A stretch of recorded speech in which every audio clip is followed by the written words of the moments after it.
Thank you very much, and good evening to the members of the board for this chance to share my thoughts with you on the future of New York State agriculture, and particularly at this moment in time, the absolutely central and fundamental role that this wage board plays in setting the direction of that future. I am New York State Senator Tom Elmira. The Senate district which I represent includes expansive portions of New York's Finger Lakes and Southern Tier regions, including the counties of Steuben, Yates, Schuyler, Chemung, and Tompkins. I don't need to tell you that this district is home to a great many and varying types of farms that run the gamut of New York's outstanding agricultural industry. I'll get right to the point. I have been and I remain strongly opposed to the lowering of the farm worker overtime threshold from the current 60 hours per week. I have voiced this concern from the very start in 2019, when I debated against and opposed the enactment of this Farm Workers Fair Labor Practices Act, an act which, by the way, was drafted and introduced in the state Senate and Assembly by legislators representing the epicenter of farming in New York State, Queens, New York City.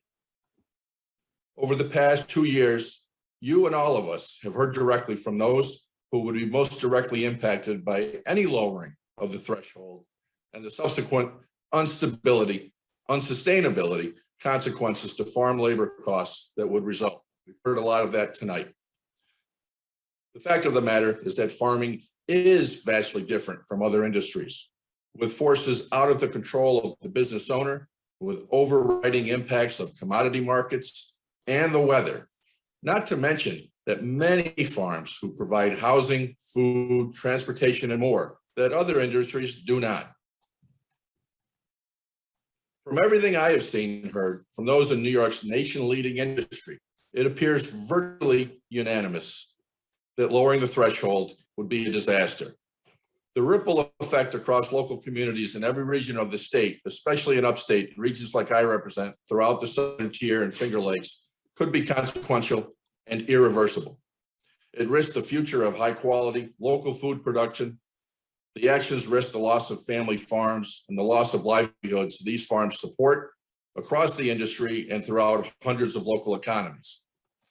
We heard from Cornell University, which is in my district, of their study on the impacts that this will have on farms. And we've heard from the farm workers themselves, who worry about the risk of the loss of work for themselves. You risk negative consequential impacts to our orchard and vineyards, wine, fruit, cheese, and yogurt industries, to name just a few that we have worked so hard and long to foster.